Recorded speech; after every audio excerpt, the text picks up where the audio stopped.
much before level 4, and Akai will be sitting at level 2 or 3 when that first hurdle comes up. Then again, some of these picks coming out from BREN Esports don't do anything really by the time that they don't hit the level 4. But you know what? Just looking at it, Akai is one of those tanks that are good against invade lineups. Ooh. At least. Is that your read, Butters? Is that your read? At least. That was actually what I was thinking when we get into towards this game. All right, well then, game number 5 is upon us, ladies and gentlemen. BURMESE GHULS versus BREN Esports.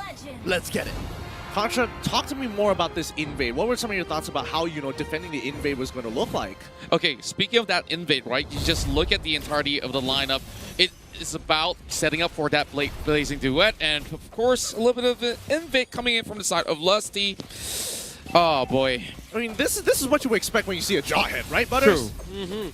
But you know what? Few here getting jumped by D, and Few Wait, don't actually die here. doesn't Wait. have the flicker, and that is the opening. That is the opening of a Lunox. If you don't have level 4, then that only means that you are going to be a main target here for Kid. What is okay? I mean, all right, that's going to be fine, but I think that you definitely should have really considered just sticking to the wave and abusing the fact that you can just be healing off the wave and you don't necessarily have to participate just yet. But now Few once again getting punished here by Kid. This is looking really bad. He just entered the lane and one more Abyssal Arrow. Oh, just misses by a couple of centimeters right there. But, talking about this RV scenario here, of course, still having BREN Esports here going for those buffs. It's going to be causing a little tension here. Lusty gets bursted. As you can see, Kid is now 2-1-0 with Abyssal Arrow, really sniping him down.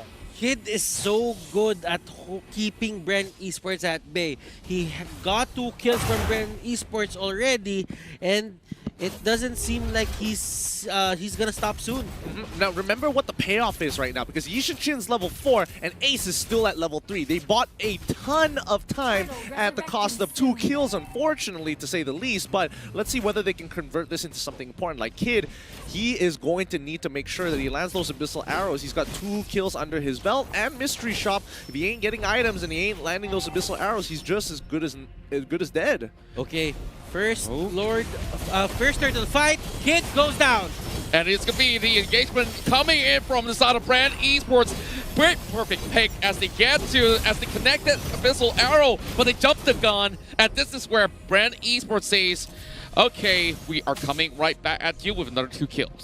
Just a bit of disrespect coming out from the side of BURMESE GHULS, but BREN, really good preemptive play, setting up their trenches early on. They learned this as well from the side of BURMESE GHULS, like using that brush. That is a trademark. That is a move that comes from BURMESE GHULS. We've seen that in Game 3 and Game 4. Game 5, BREN Esports utilizing that Jawhead to do the same play.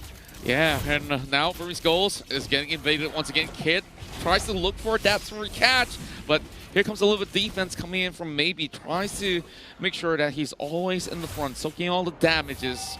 And Diamond Force already popped up. Not enough to survive out of this 2v1 down bot. Wait, what is going on? Why is Kid still level 3? Maybe just hit level 4. The Kid, looks like Kid just needs to get a little bit off of the Little Wonder. It should be level 4. Yep, hits level 4 now. Maybe trying to make the play. Here comes. Oh no, he is just caught down right now. Oh, he's alive! He's alive! No way! This time! No way! The quicksand guard kept him alive! And now D, he's trying to finish him up, but he's by time Rebo! He makes it out! No way! No way!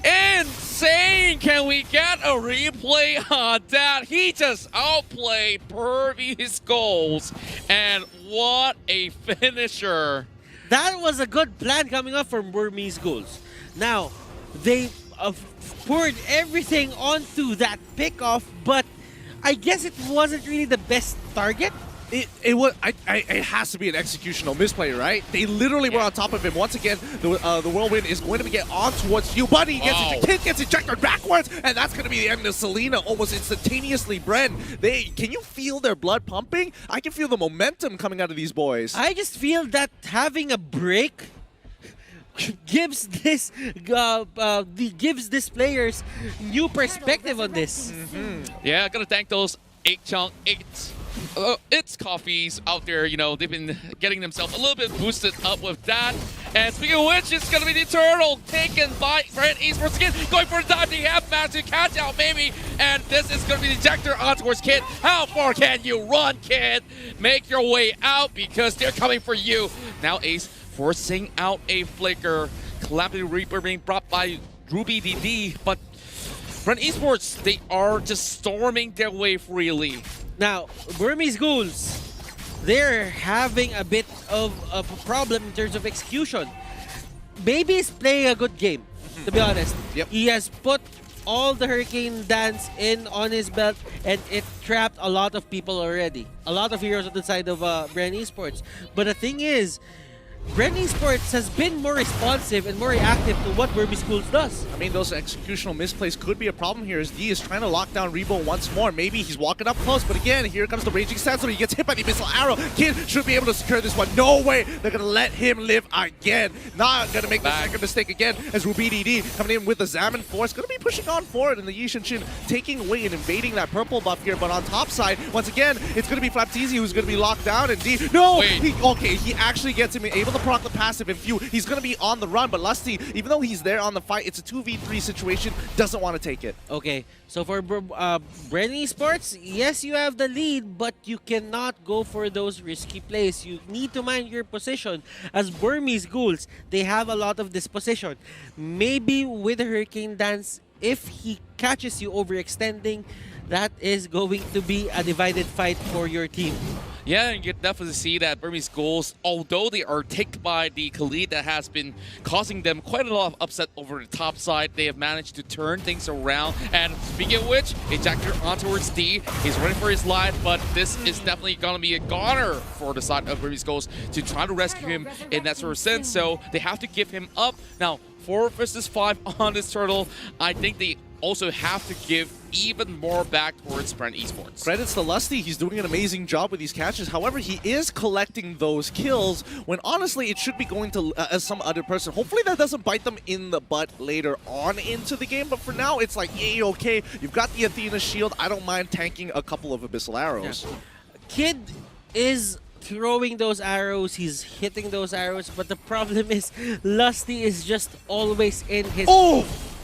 Punish! Like that? Again, unstoppable force as well. The Zaman Force is going to be popped out of the Blazing Door coming in from Ace, but Ace is kind of big here. He can't finish them off. Now Ruby DD is going to be the onslaught to try and push them down. Unfortunately, it doesn't work out. It's a 2-for-2 trade. It's looking real good. Can they get another one? Flapteezy jumps off the wall to try and pull through it. D, he catches him off. Ace still with the orange buff. This is going to be huge. Oh my goodness. What a great fight coming in from both of these teams, but BREN still coming up on top. Yeah, you can definitely see that D was actually controlling the tempo right there, but let's have a look at the items, Butters. I'm pretty sure that now some of these players are pretty huge in this match. Okay, Flapteezy will go for the Endless Battle. He's just setting it up.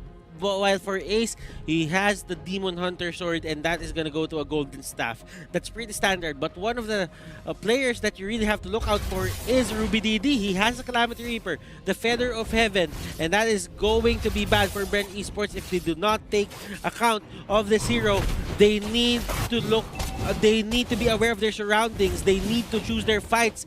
Don't fight on narrow spaces if they want to win this. But for Burmese Ghouls, if you want to win, place your fights there. Yeah.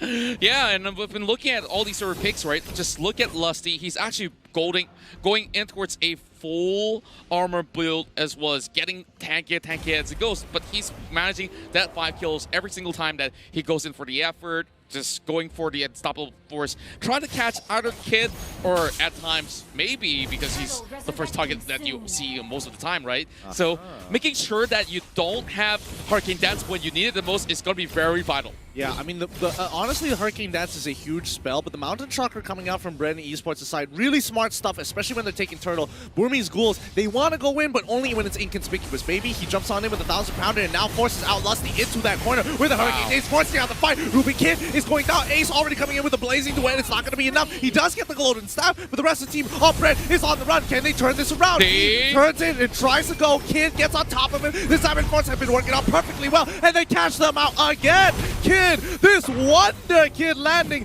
every important Abyssal Arrow yet. What did we tell them about, not going in for the jungle invade, but Rebel now going for the catch as well. He's trying to pick up Ruby DD. This is gonna look pretty bad because BREN Esports loses another one, leaving only CalTZ behind. BREN Esports, they're making these risky decisions that they shouldn't be even taking. They have the lead as of now, and after that, I think Burmese Ghouls, they know that they can fight at this point on 50 seconds on the timer on that Lord, and that is going to be the first major fight here that Burmese Ghouls is gonna take. And I mean, the picks have been going really well. Let's look at the items one more time to get a better idea, because I did see CalTZ actually getting the Endless Battle as well as the Blade of Despair all of a sudden, 2 in a row, and yeah, he is going to have a ton of damage already hitting level 15 on top of that. You know what? Ace has his own items as well, and in terms of damage output, he has an AoE. Uh-oh. There we Lusty, go. And it's going to mount the shotgun being used and expanded. Immediately reply with the Hurricane Dance as well, pinning him down towards the wall. Here comes CalTZ trying to actually pop out that Electo into play. But my goodness, there's a split push coming on from the side of D as Burmese Ghouls, they're tearing out some of all these members to different parts of the map. But Rebel now in the middle of it all, it's going to be Abyssal Arrow. important place, like your positioning, you gotta keep it in check. But BREN Esports, they've been falling for these traps, and that is why I think Akai is working. I don't personally. I don't think Akai is working at 100%. I would give it its working at 70% efficiency here. Hey, 70% is better than less than 50. Agreed. However, my biggest concern for the side of BREN Esports is mainly FlapTZ, because he knows he's supposed to be this big damage dealer for the team, and he feels like, I gotta be in this fight, but he's gotta believe that CalTZ is able to pull this out, because at the end of the day, FlapTZ's job is to make sure they don't lose side objectives when these fights occur. He clears faster than the Yuzong. He rotates faster than the Yuzong every single time. True enough, but speaking of buying time here, it's going to be maybe it being that sort of the non-value target that is always bugging the back lines or the front lines of the side of BREN Esports, and really buying time for this Lord, and it will be Burmese Ghouls that gets it in the way. Flicker being popped there from the side of Lusty. Ace goes in for the blaze. They get that ping on towards the Giant, but look at maybe he does lose a lot of health, but FlapTZ coming in to cut right through. Ruby DD tries to turn this one around. FlapTZ has to make a way to Ash right out, but the rest of BREN Esports, they're slowly being wiped away. Oh my goodness, Burmese Ghouls. They're so good with these reinitiations. The counter engage, they go for a fake back, then BREN Esports chases. Burmese Ghouls just surprises them by pushing forward as well. I mean, BREN, they are getting hot-headed here. They are really tunnel visioning on these situations. The moment the Lord is gone, yes, you can force, but again, I have to admit, even I would have fallen for something like that. But again, discipline is going to be key, because the Burmese Ghouls managed to outplay so many of them. FlapTZ ended up getting solo killed by Ruby DD, even though he did have the execute. Something you don't usually see. Yeah, and just look at how huge Ace is at right now. But over the top side, there's also another situation going on. They're trying to force their way through as Rebel is already clearing out the wave. Over on the mid side, you can definitely see FlapTZ keeping an eye out as well. Oh, great damage onto Kid, but Missile Arrow does not land. Now, they do find a way to actually open up the bottom side, and the side lane's pretty much exposed. Oh boy, it's going to be a game of scaling here. Ruby DD is able to get another inhibitor turret on top of everything else. And Ace, he comes in with the Battle Mirror image. He's also got the orange buff, so he does a bit of damage, bringing FlapTZ down to 50% of his HP. Okay, maybe. This is something that Akai does as well, Gideon. Like, you can't really position yourself near the brushes just because there could be a Hurricane Dance that's about to hit you. And he does have the flicker as well. It's not the same as your Akai Petrify. He can position himself well with this. And also now that he's purchased that immortality, having 2 lives into play, and this can go on for so much longer. Mountain Shocker exposes Kid, so he's going to be falling back. But FlapTZ being pretty much close proximity. It might just be a pick right here. Brilliance have already been popped coming from the Lunox, but maybe trying to force the issue right now. BREN Esports respecting the dives, and oh, Lusty gets caught out, flickers away, but still having Ace picking him off. It's a mega kill for the Yuzong. 2 members down, and man, BREN Esports needs to defend for their lives right now. And honestly, maybe is doing a really good job being acting as a threat. FlapTZ is going to clear up the waves as soon as he can, but now RubyDD is getting into that backline, drops that Salmon Force, gets that free kill, and BREN, they just got to let this one escape here. 10 more seconds till Lusty comes back up, but wait, there is no wave. Oh no, it's going to be FlapTZ who's going to get caught out here, stuck against the wall. Oh! That's going to be GG. Burmese Ghouls take the 5th round. Burmese Ghouls